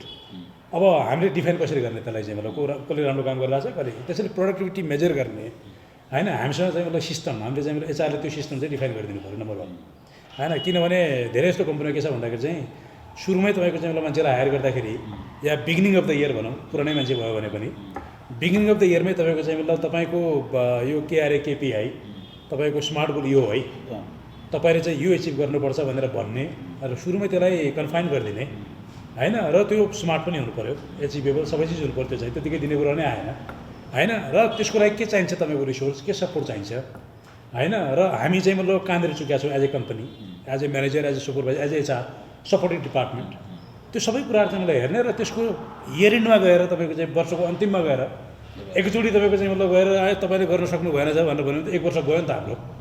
अब त्यो त मिस्टेक भइसकेको कुरा त करेक्सन गर्ने टाइम छैन, हामीसँग त साल गयो। त्यसैले त्यसको पेरियोडिक तपाईँको चाहिँ रिभ्यू गर्ने हुनसक्छ, तपाईँ 3 महिनामा गर्नु होला या महिनामा सेन्सिटिभिटी हेरेर कुनै जब तपाईँको चाहिँ मतलब एकदमै क्रिटिकल छ भने 15 दिनमा पनि गर्न सकिहाल्ला, अथवा कुनै मेकानिजम तपाईँको चाहिँ अनलाइन सिस्टम नै तपाईँ डेभलप गर्न सकिन्छ। त्यसैले मान्छेलाई तपाईँको चाहिँ मतलब उसले गरेर काम, मेरो कामको तपाईँको चाहिँ इभ्यालुएसन भइरहेछ, not for controlling purpose but for productive purpose होइन। मैले काम गरेपछि प्रोडक्टिभिटी भयो भनेपछि कम्पनीले मलाई चाहिँ रिकगनाइज गर्छ। अब त्यसो गरी के भन्छ धमिलो पानीमा माछा मार्ने भन्छ नि, त्यस्तो टाइपको मान्छेहरू पनि तपाईँको चाहिँ मलाई अलिकति साइड लाग्छन् किनभने यहाँ काम नगरी हुँदैन है हाम्रो काम गर्नैपर्छ भन्ने पनि हुन्छ गरेर चल्दैन राम्रो काम गर्ने मान्छेलाई पनि के हुन्छ भन्दाखेरि चाहिँ गरेको जस्तो हुन्छ है अब उसको करियर पाथ पनि हामीले डिफाइन गरिदिनु पऱ्यो त्यो काम एचआरले सेट गर्ने हो कि होइन अब उयो करियर पाथ बनाइदिनु पऱ्यो वाट नेक्स्ट भन्ने कुरा त हुनु पऱ्यो नि 4 वर्ष काम गरिरहेछ 5 वर्ष काम गरिरहेछ अब बराबरै छ तपाईँको चाहिँ प्रोडक्टिभिटी उसको बढी होला अथवा उसको कम होला तर प्रमोसन हुँदाखेरि तपाईँको चाहिँ अर्को मान्छेको भइरहेछ बराबर हिसाबले भइरहेछ भनेपछि फर वाट भन्ने कुरा पनि क्वेसन आउँछ उसलाई चाहिँ त्यसैले एचआरले तपाईँको चाहिँ मलाई एग्री यहाँलाई भने त्यो सुरुको त्यो टर्म तपाईँको चाहिँ इन्गेजमेन्ट लेभल होइन मान्छेलाई इन्गेज भनेको त्यो मान्छेको मन बस्नु पऱ्यो क्या अब घडी हेरेर तपाईँको चाहिँ कतिखेर 5:30 बज्दा घडी 6 बज्दा अब 15 मिनट बाँकी छ होइन अब चाहिँ मैले जान्छु अब घर जानलाई 15 मिनट गरेर बाँकी छ भनेर भन्ने अनि घर आउनु बेला बिहान तपाईँको चाहिँ अब अफिस जाने बेला भयो हेत्तेरी भनेर भन्ने होइन त्यो इन्गेजमेन्ट लेभल भएन क्या त्यसैले इन्गेजमेन्ट लेभल तपाईँको चाहिँ इस्टाब्लिस गर्नको लागि होइन के चिज तपाईँको के फ्याक्टरले तपाईँको चाहिँ मतलब त्यहाँभित्र इन्गेज भएको छैन वर्किङ कल्चर मिलेको छैन कि सुपरभाइजरी सपोर्ट तपाईँको छैन कि र कम्पेन्सेसन बेनिफिट तपाईँको इन्डस्ट्री बेन्चमार्क अनुसारको तपाईँको छैन कि या काम गरे अनुसारको तपाईँको मूल्याङ्कन नभएको कारणले गर्दाखेरि मान्छे चाहिँ मतलब फ्रस्ट्रेट भएको छ कि होइन यी सबै कुराहरू अब कलिगको पियरको रिलेसनसिप कस्तो छ त्यहाँभित्र चाहिँ होइन यी सपोर्ट छ कि छैन अब बडी सिस्टम तपाईँको चाहिँ नयाँ मान्छे आयो कोही भन्ने केही छैन अल्पत्र छ तपाईँको चाहिँ मतलब काम होइन कसै गाइड गर्ने मान्छे पनि छैन सपोर्ट गर्ने मान्छे पनि छैन होइन भनेपछि त्यो पनि तपाईँको चाहिँ मान्छे इन्गेज हुँदैन त्यसैले मेरो आफ्नो विचारमा चाहिँ प्रोडक्टिभिटीको डाइरेक्ट रिलेसनसिप भनेको चाहिँ इन्गेजमेन्ट हो इन्गेज मान्छे मात्रै तपाईँको 100% प्रोडक्टिभ हुन्छ र इन्गेज वर्कफोर्स बनाउने काम चाहिँ एचआरको सर मलाई 2-3वटा कुरालाई मात्रै एकदम पोइन्टमा जोडेँ एउटा चाहिँ प्रोडक्टिभिटीको मापन गर्ने सिस्टम हामी कहाँ धेरै कम छ 2-3 वर्ष अगाडि इन्डियन कम्पनीले एउटा गर्दाखेरि 2-2.5 घन्टाको प्रोडक्टिभिटी नेपालीहरूको देखाएको थियो 1-2वटा अर्गनाइजेसन छोडेर इन जेनरल कुरा नम्बर 1 नम्बर 2मा म चाहिँ इम्प्लोयर र इम्प्लोयर दुइटै भइसकेको मान्छे भएर म इम्प्लोयरको पर्सपेक्टिभबाट मात्रै हेर्दैन बोथ पर्सपेक्टिभबाट हेर्छु त्यसैले हामी कहाँ एज अ इम्प्लोइ 80% इम्प्लोयहरू जागिरी खान्छ काम गर्दैन इम्प्लोइको पार्टबाट पनि 20% इम्प्लोइ काम गर्छ काम गर्ने र जागिरी खाने भने इट्स डिफ्रेन्ट पार्ट र ओनरसिप इम्प्लोइमा पनि धेरै कम छ इम्प्लोयरहरूमा पनि यो मेरो एसेट्स हो भन्ने फिलिङ कम छ त्यसले पनि प्रोडक्टिभिटीको प्याटर्न किन साथीहरूले माइक्रो लेभलमा कुरा गरेर भएर म त्यो चिजलाई रिपिट गर्न चाहन्न मेबी अरू पोइन्ट वाइजमा होला तर मैले दुइटै पर्सपेक्टिभबाट गर्नु जरुरी छ त्यसैले इम्प्लोयर र इम्प्लोयरको दुइटै पक्षबाट the guys are my assets भन्ने उनीहरूको पार्टबाट पनि एकदमै कम भेटिन्छ मैले पैसा दिइसकेपछि जे पनि हुन्छ भन्ने पर्सपेक्टिभ छ र इम्प्लोयरलाई पनि मेरो 30 गते तलब आउनुपर्छ भन्ने पर्सपेक्टिभ छ म चाहिँ त्यहाँ काम गर्छु भन्ने फिलिङ चाहिँ देखिँदैन आम जनरल नेपाली अर्गनाइजेसनमा दुईवटा पर्सपेक्टिभ थर्ड पर्सपेक्टिभ चाहिँ हामी कहाँ मान्छे हायर गरेपछि अब अहिले धेरै कल्चरहरू डेभलप भएर राम्रो हुँदै गइरहेको छ धेरै अर्गनाइजेसनमा अपोइन्टमेन्ट लेटर दिइसकेपछि पुग्यो कि अनि नर्मली इन्टरनेसनली के हुन्छ भने एउटा इम्प्लोइलाई हायर गरिसकेपछि 15 देखि 1 महिना चाहिँ उसलाई काम पनि दिँदैन कि त्यो कल्चर र अर्गनाइजेसनको भिजन मिसनसँग उसलाई अलाइनमेन्ट गर्नको लागि फ्रिडम छोडिन्छ त्यसपछि बल्ल उसलाई कुर्सी दिइन्छ हामी कहाँ त आज जोइन गरी यसलाई तलब दिए आजबाट तलब स्टार्ट भयो भोलिबाट रिजल्ट ल्याउनुपर्छ भन्ने मानसिकता चाहिँ हामी कहाँ छ त्यसैले इम्प्लोइको केसमा चाहिँ इम्प्लोइलाई हायर गर्दाखेरि प्रस्पेक्ट कम्प्लिट गरेर उसको जिडी कम्प्लिट गरेर केपिआई केआरएसमा उसको सेटिङ गरेर अनि एभ्रिडे इभ्यालुएसन सिस्टम डेभलप गरेर प्रोडक्टिभिटी निक्लिन सकिन्छ त्यसरी चाहिँ अर्गनाइजेसनले प्रोडक्टिभिटीमा हात हाल्नुपर्छ जस्तो मलाई चाहिँ लाग्छ थ्याङ्क यू म दुवैजना सरहरूसँग धेरै हदसम्म सहमत छु मेनली चाहिँ उहाँले भन्नुभएको स्पेसली इन्गेजमेन्टको कुरा इन्गेजमेन्ट इम्पोर्टेन्ट छ अब जुन स्टाफहरूको लेभलमा जब उहाँहरू चाहिँ अर्गनाइजेसनमा आबद्ध हुनुहुन्छ एक्सपेक्टेसन दुवैतर्फबाट हुन्छ त्यो कुरा पनि हामीले बुझ्नु जरुरी हुन्छ र ओभरअल अर्गनाइजेसनको सबसे पहिला उनीहरूले देख्ने जो नयाँ इम्प्लोइले देख्ने भनेको कल्चर एउटा कस्तो सिस्टम छ त्यहाँ भन्ने कुरा फर्स्ट इम्प्रेसन त्यहाँबाटै सुरु हुन्छ र अब नेपालमा त त्यो लेभलको सर्वे भएको छ कि छैन थाहा भएन तर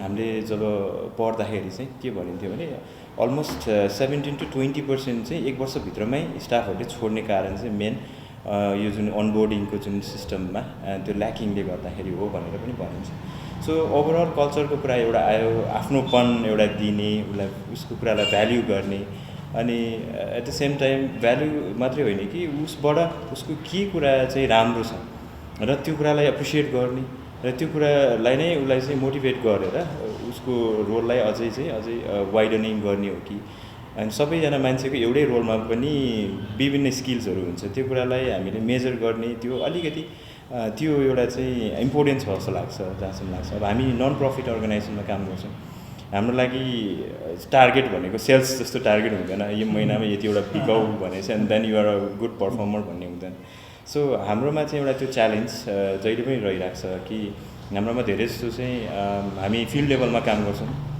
फिल्ड लेभलमा जाँदाखेरि पनि अब गाउँमा रिमोट एरियामा बढी चाहिँ हामी जानुपर्ने हुन्छ। सो धेरै साथीहरूको चाहिँ आफ्नो एउटा टेक्निकल नलेज आफूसँग हुँदै पनि कति च्यालेन्जेसहरू उहाँहरूले बोक्नुपर्ने हुन्छ। अब कतिको केही शारीरिक समस्या हुनसक्छ, त्यो ठाउँसम्म पुग्नुपर्ने हुनसक्छ। त्यस्तो कुराहरूलाई पनि अर्गनाइजेसनले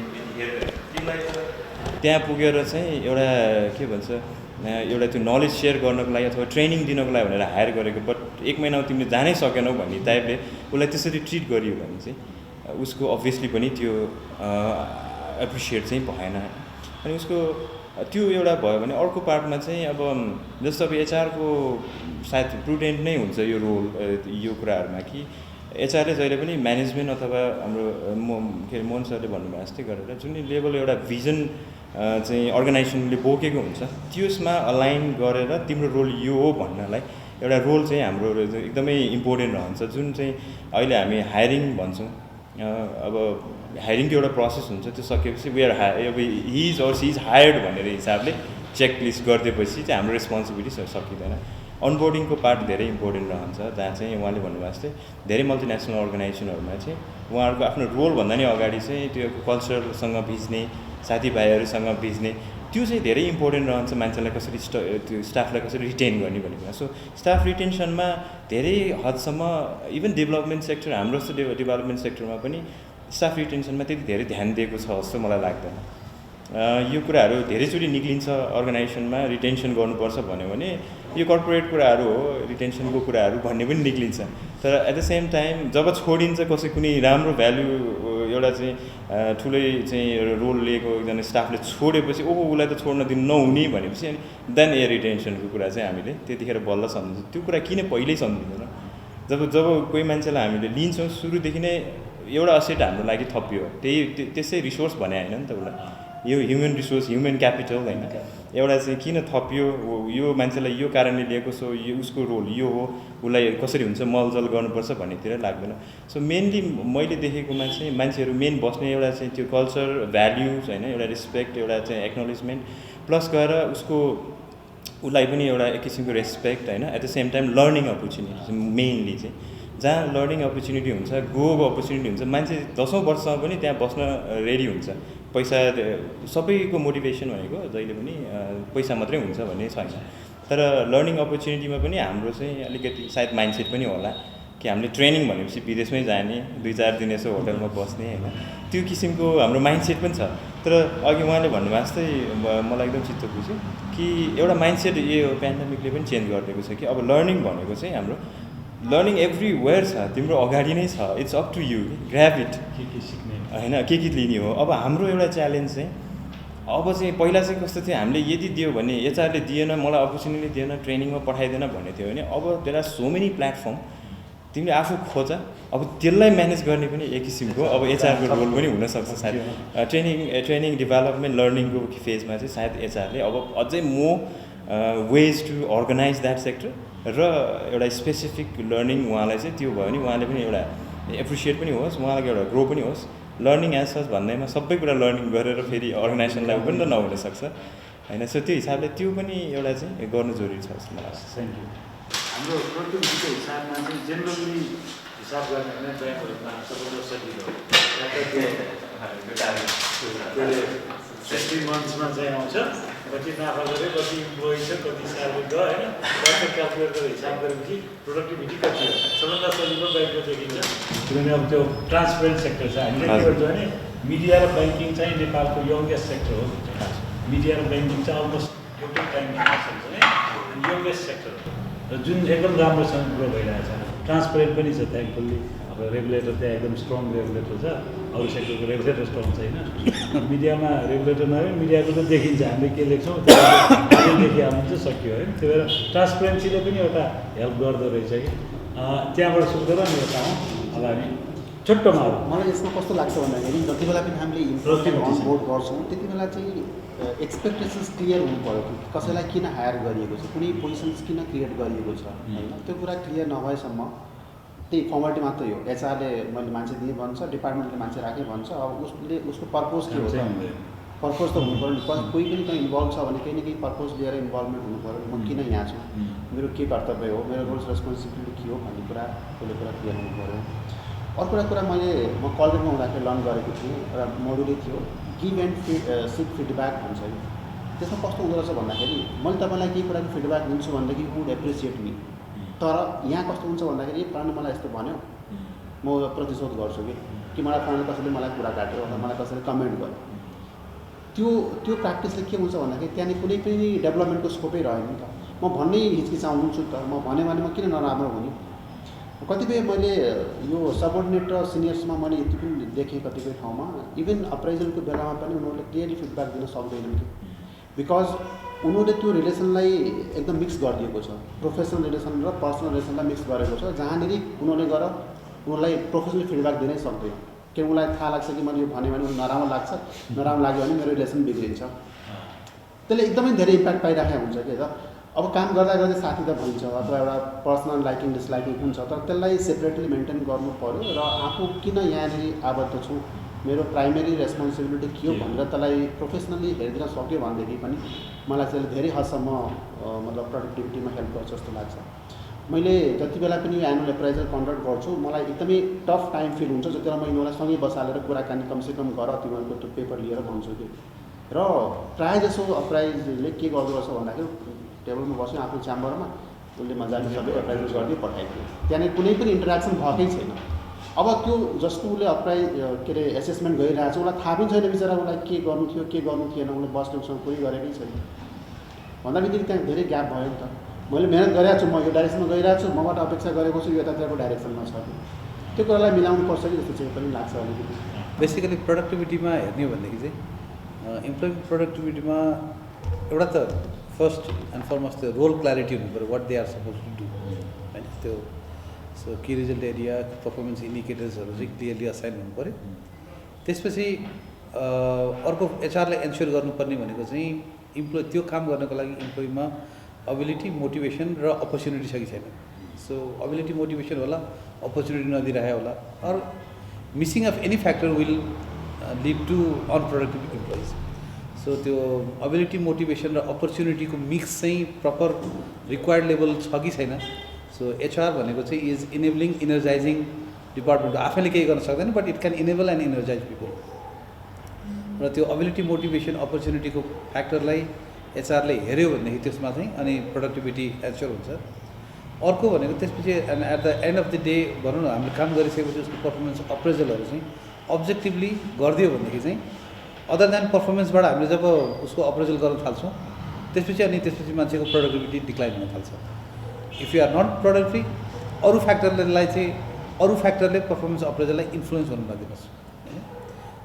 त्यो गऱ्यो भनेदेखि चाहिँ अर्गनाइजेसनले year on year productivity maintain गर्न सक्छ। हामीले नै अहिले हेरौँ, हाम्रो 36 इयर्स एक्सपिरियन्स, हामी ब्याङ्क स्टार्ट गर्दाखेरि नम्बर अफ इम्प्लोइज आज 12 वर्ष अगाडिको हाम्रो बिजनेस र भोल्युम हेऱ्यो भनेदेखि हामीसँग लगभग 3000 इम्प्लोइ 3200 इम्प्लोइ चाहिन्थ्यो, त्यही लेभलको डिपोजिट, त्यही लेभलको लोन म्यानेज गर्नको लागि। तर we are managing with 1130 employees होइन। भनेपछि अभियसली त्यहाँ प्रोसेस इम्प्रुभमेन्टको अपर्च्युनिटी होला, अटोमेसनको चिजहरू होला, सो कन्टिन्युस इम्प्रुभमेन्टको कुराहरू होला। त्यो कुराहरू चाहिँ एचआरको ले चाहिँ आउने कुरा हो। सो कुनै काम गर्ने कुराहरू चाहिँ जहिले पनि त्यो ट्रेडिसनल काम मात्रै हुने कि how to do things differently भन्ने कुराहरूमा चाहिँ एचआरले पनि त्यो लाइन म्यानेजर्सहरूसँग कोअर्डिनेट गरेर इनोभेसनको कुराहरूलाई चाहिँ इन्ट्रोड्युस गर्न सक्यो भनेदेखि चाहिँ प्रोडक्टिभिटी बढ्छ। नत्र भने हामी त्यो पुरानै रुल अफ थम यति डिपोजिट गर्न 10जना मान्छे चाहिन्थ्यो, अब यसको ठ्याक्कै डबल भयो भनेपछि 20जना चाहिन्छ भन्ने हुन्छ होइन। So productive level will never increase. So basically त्यही 2-3टा फ्याक्टरहरू हेरिदियो भने चाहिँ प्रोडक्टिभिटी म्यानेज गर्न सकिन्छ। Thank you very much. म चाहिँ like I may be repeating a few things but I try to make it brief. एउटा चाहिँ definitely it is to do with ownership, staff having ownership towards the organisation होइन, जसले चाहिँ उहाँहरूको belongingness हुनु पऱ्यो र एन्गेजमेन्टबाटै स्टार्ट हुन्छ। त्यसमा म इलाबोरेट गर्दिनँ, यहाँहरूले धेरै इलाबोरेट गर्नुभएको छ। Then the other thing I feel is making sure that the right person is in the right job. किनभने like we heard it so many times you can't expect apples to grow on orange trees भने जस्तै होइन अब is the person suitable for that job for example if it is a sales role is the person a person who loves to meet people or is it a person who wants to stay behind the doors भन्ने खाले कुरा आउँछ so I think as an organization we really have to see identify that the right person is sitting in the right place so that obviously productivity बढ्छ र effectiveness पनि हुनु पर्यो होइन and the third thing I see is a lot to do with leadership not only in the organization but in that particular team ma pani what does the leader how does the leader because पहिला म I used to work in a bank I've been in a bank core banker for 22 years होइन so there were so many departments अनि त्यहाँ हेर्दाखेरि चाहिँ certain departments चाहिँ एकदमै productive एकदमै engaged staff छ भने कुनैमा चाहिँ people are totally disengaged and they are not happy and then when you start looking into it it's totally to do with the leadership in that particular team होइन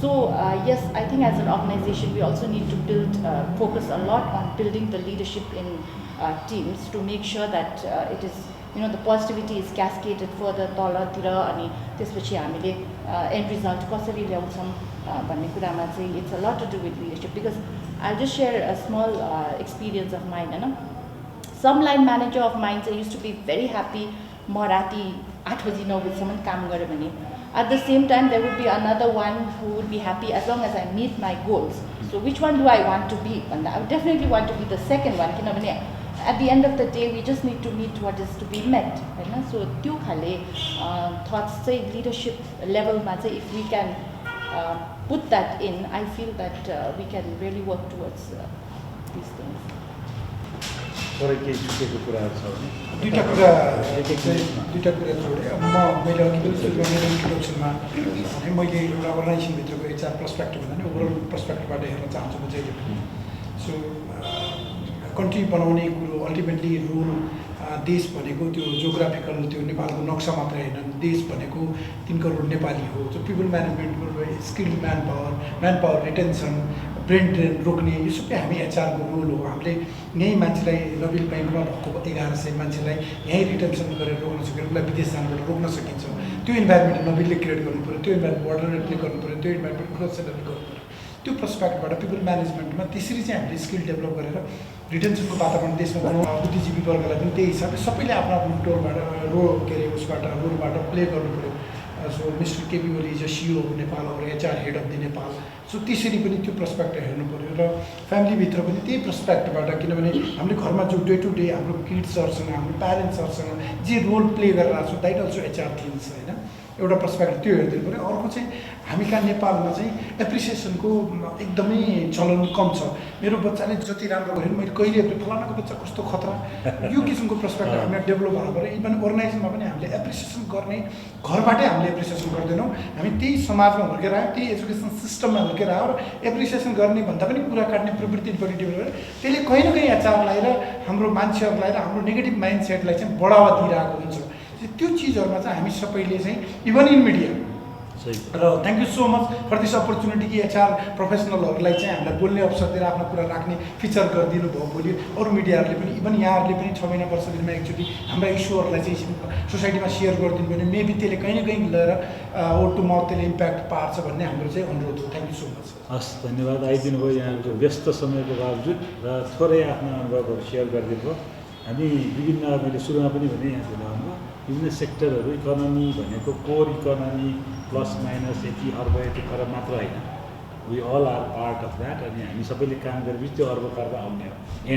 त्यो and result हो तर हामी सबै नै सबै हामी समाजको आफ्नै विसङ्गति छ हाम्रो आफ्नै डिएनए छ होइन हाम्रो कल्चर फेरि अहिले नयाँ हामी अर्कै सिकिरहेको छौँ पछिल्लो 10 वर्ष जनयुद्धले हामीमा कुण्ठा हामीमा एकदम अहिले चाहिन्छ अनसर्टेन्टी सब छैन त्यो सबैमा चाहिँ यहाँको रोल अलिक बढी तपाईँहरूले त्यो सबै म्यानेज गर्नुपर्ने होला अरे यसपालि यहाँको अनुरोध सुनौँ र यहाँहरूलाई हामीले कारोबारले बोलाएको यहाँलाई धन्यवाद छ आइदिनु भयो आफ्नो कुरा राखिदिनु भयो अनि फेरि पनि यहाँलाई बुद्धि दिइरहनेछौँ आइदिनु होला धन्यवाद थ्याङ्क यू